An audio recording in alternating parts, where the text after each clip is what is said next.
নমস্কার দর্শক বন্ধু। শেয়ার বাজার যখন পড়ে তখন কিন্তু বিনিয়োগকারীদের প্রশ্ন বা চিন্তা অনেক বেড়ে যায় এবং সেটা হওয়াটাই স্বাভাবিক। কারণ ধরুন আপনি 10 লাখ টাকা বিনিয়োগ করেছেন, সেইটা পড়ে 8 লাখ হয়ে গেল, 2 লাখ টাকা কমে গেল, তো তখন চিন্তা হওয়াটা তো স্বাভাবিক, প্রশ্ন মনে আসাটা তো স্বাভাবিক। আমি নিজে 2010 সাল থেকে এই শেয়ার বাজারে রয়েছি। এই 2010 থেকে আজ অব্দি 20-25 কি জানি না, হয়তো 50টাও ছোট বড় নানান ধরনের ক্র্যাশ দেখেছি। হ্যাঁ, কোনো ক্র্যাশ 1 সপ্তাহ 2 সপ্তাহ চলে, কোনো 2 মাস 3 মাস, কোনো 5-6 মাস ধরে চলে। তো আমার মনে হয় যে এই এত শেয়ারে আপস অ্যান্ড ডাউনস দেখে দেখে আমি আপনাদের এই সমস্ত সময়, যখন আপনার 10 লাখ টাকার পোর্টফোলিও 8 লাখ হয়ে যাবে, তখন কি করবেন আর কি করবেন না সেই নিয়ে ভালোভাবে গাইড করতে পারবো। কারণ মনে রাখবেন, 10 লাখের পোর্টফোলিও যদি 8 লাখ হয়, যদি আপনার 2 লাখ টাকা লস হয়, ওই পড়ন্ত বাজারে আপনি কি করছেন তার উপর ডিপেন্ড করছে সেই 2 লাখ টাকা প্রফিট আপনি আবার করতে পারবেন, নাকি সেই 2 লাখটা লসটা বেড়ে আবার 3 লাখ লস হয়ে যাবে। তো সুতরাং বুঝতেই পাচ্ছেন যে কি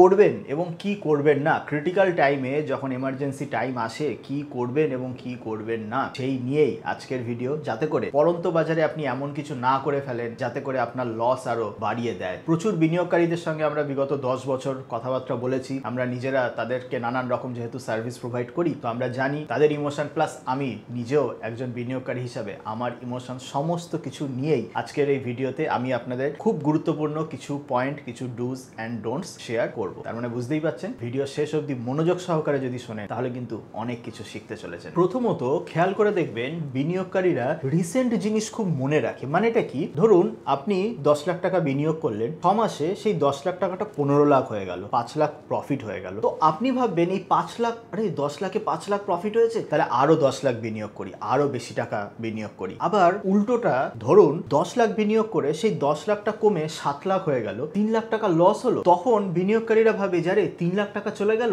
আর হয়তো আমি এখন বিনিয়োগ করাটা করব না, বা এখন আমি একটু থেমে যাওয়াই ভালো। তো এই যে ঘটনা, এইটাকে আমরা বলি রিসেন্সি বায়াস, মানে রিসেন্ট ঘটনাকে প্রাধান্য দেওয়া। তো এইটা পড়ন্ত বাজারে বিনিয়োগকারীরা সব থেকে বড় ভুল করে ফেলেন, যে যদি বিগত 3 মাসে আপনার পোর্টফোলিও শেয়ারের দাম যদি পড়েই যায়, তার মানে এই নয় যে আগামী 3 বছর ধরে কিন্তু শেয়ারের দাম পড়তে থাকে। তো যদি রিসেন্ট 3 মাস হোক, 6 মাস হোক, শেয়ারের দাম কমুক বাড়ুক যাই হোক না কেন, আপনাকে বিনিয়োগের অভ্যাস, মানে যেমন প্রত্যেক মাসে বা প্রত্যেক 3 মাসে আপনি হয়তো আপনার সঞ্চয়ের 50% শেয়ার বাজারে আনছেন, এই অভ্যাসটা তৈরি করতে হবে। ইরেসপেক্টিভ অফ এনিথিং, মার্কেট বাড়ুক কমুক, আপনাকে কিন্তু ওই অভ্যাসে যেতে হবে। না হলে কি হবে, ওই 10 লাখটা যখন 50 লাখ হয়ে গেল, মার্কেট বেড়ে গেল, আপনার মনে হলো চলো আরো আমি ইনভেস্ট করে ফেলি, আরো আপনি 10 লাখ ইনভেস্ট করলেন। যখন ইনভেস্ট করলেন তখন তো মার্কেটের টপে, মানে বেশি দামে, হায়ার ভ্যালুয়েশনে ইনভেস্ট করে ফেললেন, তাই তো? তো হায়ার ভ্যালুয়েশন ইনভেস্ট করে ফেলা মানে ওই যে প্রথম 10 লাখ আপনার 15 হয়েছিল,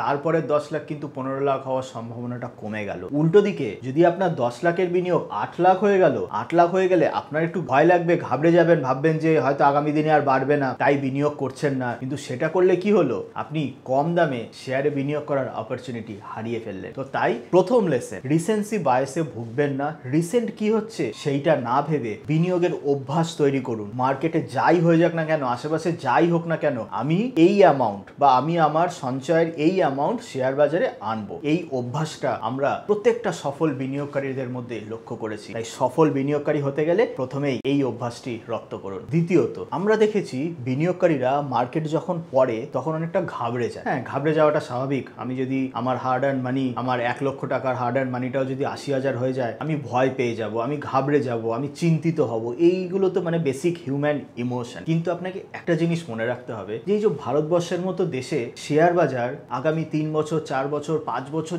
এই যে হরিজনটা যদি দেখেন, এই হরিজনে কিন্তু বাড়বেই বাড়বে, যদি না যুদ্ধ বা খুব ভয়ঙ্কর কোনো কিছু সিচুয়েশন চলে আসে। ভারতবর্ষ যতদিন স্টেবল আছে, দীর্ঘমেয়াদে শেয়ার বাজার কিন্তু বাড়বেই বাড়বে। ভালো করে কথাটা শুনুন, ভালো করে মনে রাখুন, যাই হয়ে যাক না কেন, ভারতবর্ষ যদি স্টেবল থাকে তাহলে দীর্ঘমেয়াদে 3 বছর 5 বছরে শেয়ার বাজার বাড়বেই বাড়বে। এবার স্টেবল থাকে মানে কি, খুব সিম্পল। আমরা দেখেছি আমাদের প্রতিবেশী অনেক দেশ বা বাইরে, যেমন ধরুন পাকিস্তান, আফগানিস্তান, সিরিয়া বা মিডল ইস্ট অনেক কান্ট্রি, ইভেন শ্রীলঙ্কা, যেসব দেশে ধরুন সারাক্ষণ যুদ্ধ হয়ে যাচ্ছে, এই কনফ্লিক্ট ওই কনফ্লিক্ট, ইনফ্লেশন, এটা।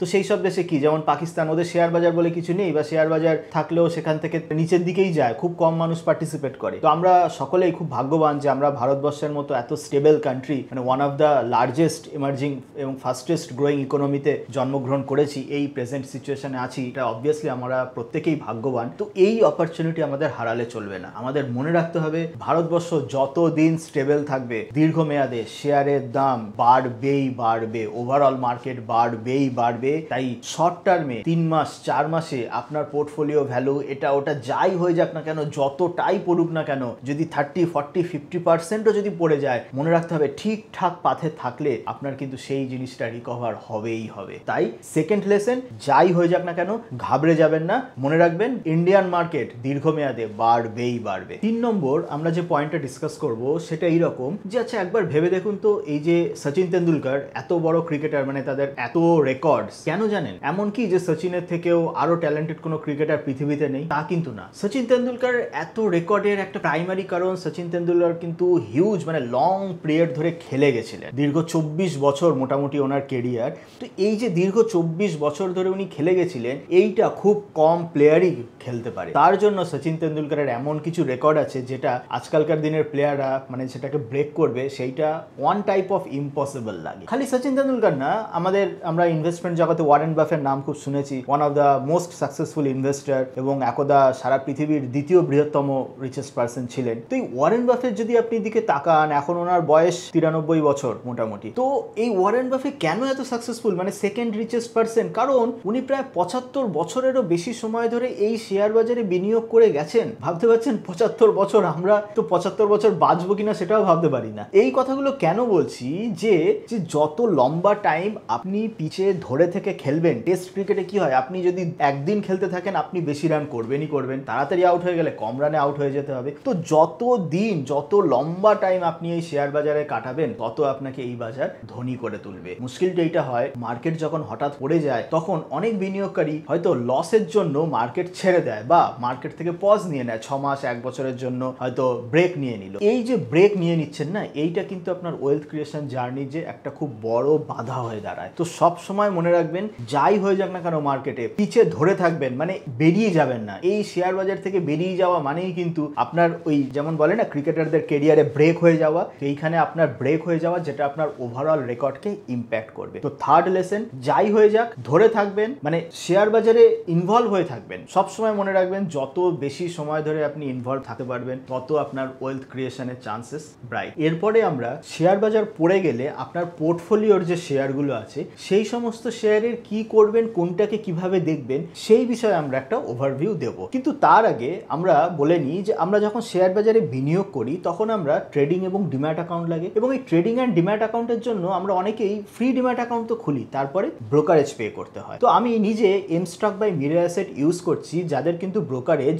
Really life time 0। যেমন দেখছেন লেখাই আছে 145 crore brokerage saved in the last 1 year। তো এমস্টক বাই মিরে অ্যাসেটে আপনারা দেখতেই পাচ্ছেন সমস্ত কিছু, margin trading, futures and option, currency, mutual fund, IPO, সমস্ত কিছু পেয়ে যাচ্ছেন। প্রাইসিংয়ের যদি দিকে ফলো করেন, যে life time 0 brokerage, account opening charge 0 যদি আপনি খালি ডেলিভারিতে ফ্রি ব্রোকারেজ পেতে চান। তাছাড়া 999 যদি আপনি এই ইন্ট্রাডে, ফিউচার অ্যান্ড অপশন সমস্ত কিছুতে 0 ব্রোকারেজ পেতে চান। এবং এর সাথে একটা অপশনাল 999 টাকা এএমসি আছে, যাতে করে আপনি সারা জীবন কোনো এএমসি দিতে হবে না। তাছাড়া প্রত্যেকটা ব্রোকার দেখবেন 3 মাসে কি প্রত্যেক মাসে একটা করে এএমসি চার্জ কাটে। তাছাড়া আপনি এখানে চলে যাবেন যে ব্রোকারেজ সেভিং ক্যালকুলেটর, সেই ব্রোকারেজ সেভিং ক্যালকুলেটরে আপনি দেখে নিতে পারবেন যে আপনি ইয়ারলি কত টাকা ব্রোকারেজ সেভ করতে পারেন। এবং mStock by Mirae asset obviously SEBI registered brokerage, তার মানে সেই দিক থেকে কোনো চিন্তার কারণ নেই। এবং নতুন ব্রোকারেজ কোম্পানি হলে কি হবে, এটা কিন্তু backed by Mirae Asset. Mirae Asset হচ্ছে, আমরা মিউচুয়াল ফান্ড ইন্ডাস্ট্রিতে খুব নাম শুনেছি, মানে one of the leader in global mutual fund industry, তার মানে ব্যাকড বাই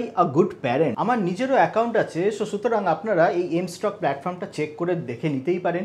ডিসক্রিপশনে লিঙ্ক আছে, আপনি সিম্পলি লিঙ্কে ক্লিক করে কিন্তু প্ল্যাটফর্মটা চেক করে নিতে পারেন। 4 নম্বর পয়েন্ট হলো যে ধরুন আপনার মার্কেট পড়লো এবং ওভারঅল পোর্টফোলিও অনেকটাই পড়ে গেল। তো এই সময় ধরুন আপনার টাকার দরকার হলো, বা আপনি কিছু পোর্টফোলিও শেয়ার কিছু বিক্রি করবেন, তো তখন কোনটা বিক্রি করবেন? ম্যাক্সিমাম আমরা দেখেছি যে বিনিয়োগকারীরা কি করে, যে ধরুন 10টা শেয়ারের মধ্যে 3টে শেয়ার প্রফিটে আছে আর 7টা শেয়ার লসে আছে, মার্কেট যেহেতু পড়েছে। তো তারা ওই যেই শেয়ারগুলো প্রফিটে আছে সেইগুলো বিক্রি করে দেয়, আর যেগুলো লসে আছে সেগুলো ধরে রেখে দেয়, বা সেগুলো হয়তো আরো কিনতে থাকে। এটা কি করছেন জানেন? ধরে নিন আপনার বাড়িতে আপনি 1 বস্তা বস্তা আলু এনেছেন এবং আলুগুলোর মধ্যে দেখলেন কয়েকটা আলু পচা বেরিয়ে, তো আপনি যাতে অন্যান্য আলু না পচে তার জন্য কি করেন? পচা আলুগুলোকে ফেলে দেন, ভালো আলুগুলোকে সরিয়ে নিয়ে পচাগুলোকে রেখে দেন ঘরে। সেটা তো করেন না। সেটা করলে কি হবে? আপনার সারা ঘরে পচা গন্ধ বেরোবে, ওই ভালো আলুও পচে যেতে পারে। কিন্তু শেয়ার বাজারে মানুষ কিন্তু এইটাই করে, মানে মার্কেট যখন পড়ে তখন তারা ভালো জিনিসগুলোকে বের করে দেয়, খারাপ জিনিস জমিয়ে রাখে। কেন না, ওভারঅল মার্কেট যখন পড়ছে তা সত্ত্বেও যদি কোনো শেয়ার প্রফিটের দিকে যেতে থাকে বা বাড়তে থাকে বা ওভারঅল মার্কেটকে ইগনোর করে দাম বাড়তে থাকে, তার মানে কিন্তু সেই শেয়ারটা খুবই স্ট্রং। মার্কেট যখন রিভার্স হবে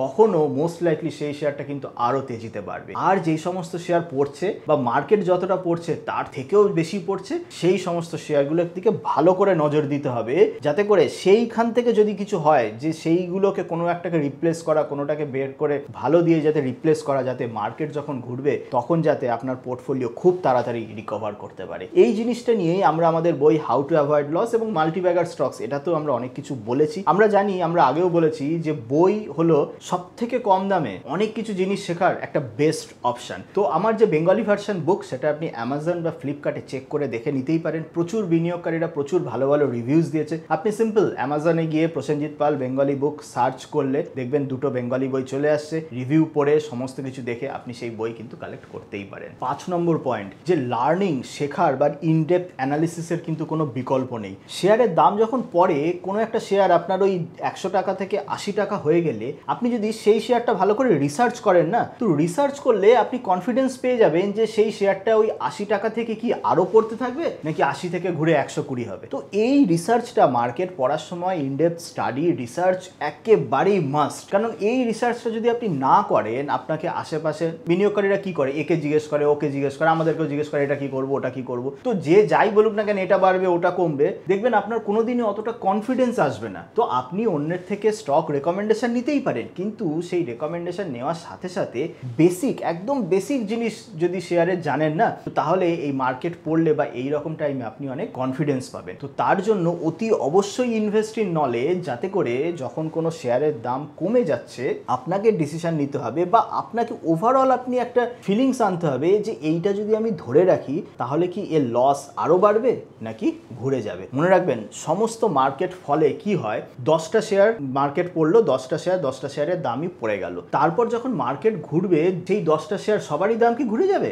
না, অনেক শেয়ার থাকবে সেই যে পড়েছিল তার থেকে আরো পড়তে থাকবে, আর কিছু কিছু শেয়ার থাকবে সেই দাম ঘুরে গিয়ে আপনাকে ডাবল প্রফিট দেবে। তো সেই মার্কেট যখন পড়ছে, আপনাকে ওই শেয়ারগুলোকে আইডেন্টিফাই করে পোর্টফোলিও থেকে বের করতে হবে এবং আপনার যে ভালো শেয়ার যেগুলো খুব তাড়াতাড়ি রিকভারি হবে সেই জায়গায় আপনাকে শিফট করতে হবে। এর জন্য আপনারা আমাদের fundamental analysis recorded video tutorial service check করতে পারেন। দেখুন, আমরা স্টক রেকমেন্ডেশনও দিই, যেটা আরো হাই ভ্যালু সার্ভিস, যেখানে আমাদের প্রফিট বেশি। তো আমি বলবো না যে পরন্ত বাজারে এইটা নিন ওটা নিন, কিছুই না। আপনার নলেজ আপনি যে কোনো ভাবে ইনক্রিজ করতে পারেন। আপনি এই আমাদের ফান্ডামেন্টাল অ্যানালিসিসের যে কোর্স, তার একটা লিঙ্ক আমি ডেসক্রিপশনে দিয়ে দেবো, যদি পারেন চেক করতে পারেন। ফাইনালি সবশেষে মনে রাখবেন যে বাজার যখন পড়ে, ধরুন নিফটি 22,000 থেকে 21,000 হলো, তো সবাই এইটা জিজ্ঞেস করে যে কবে নিফটি 21 থেকে আবার ঘুরে 22,000 হয়। তো আবার বলছি যে এই নিফটি ধরুন 2000 পয়েন্ট পড়লো, তারপর যদি নিফটি 2000 পয়েন্ট রিকভার করে যায়, আপনার পোর্টফোলিও সব শেয়ার কি রিকভার করবে? না, একেবারেই করবে না। তো এই বাজার কবে ঘুরবে, বাজার আগামী দিনে মানে 1 মাসে বাড়বে না 2 মাসে বাড়বে, এইসব দিকে মন না দিয়ে আপনার পোর্টফোলিওতে যে শেয়ারগুলো আছে না, সেই শেয়ারগুলোকে নিয়ে ভাবুন, সেই শেয়ারগুলোকে দিয়ে দেখুন, যাতে করে সেই শেয়ারগুলো যদি বাজার 500 পয়েন্টও ঘোরে না, যেন সেইগুলো ঘুরে যায়। তো ফাইনালি আমার এইটাই লাস্ট, যে টু মাচ ফোকাস যে বাজার কবে বাড়বে, কত দিনের মধ্যে এটা ঘুরবে, কতদিন, আর এটা এই জিনিসে বেশি ফোকাস করবেন না, but focus on your individual portfolio stock. পরন্ত বাজারে আপনি কি করেন সেইটা কমেন্ট সেকশনে অতি অবশ্যই জানাতে পারেন। আর হ্যাঁ, ভিডিও থেকে যদি কিছু শিখে থাকেন, ভিডিওটি লাইক করে বন্ধুদের মধ্যে শেয়ার করুন এবং এই জাতীয় ভিডিও আগামী দিনেও পাওয়ার জন্য চ্যানেলটিকে খালি সাবস্ক্রাইব করলে হবে না, সাবস্ক্রাইব করে যে বেল আইকন, সেই বেল আইকনটাকেও কিন্তু প্রেস করুন। আর হ্যাঁ, যেমন বললাম, ফ্রি ব্রোকারেজ ফর লাইফ টাইমের জন্য M stock by Mirae Asset, এই প্ল্যাটফর্মটা চেক করুন, লিংক ডেসক্রিপশনে রয়েছে। চলুন আজকের মতো এই পর্যন্তই, দেখা হবে অন্য কোনো দিন অন্য কোনো ভিডিও নিয়ে। ততদিন ভালো থাকবেন, happy investing. Investments in securities markets are subject to market risks. Read all the related documents carefully before investing.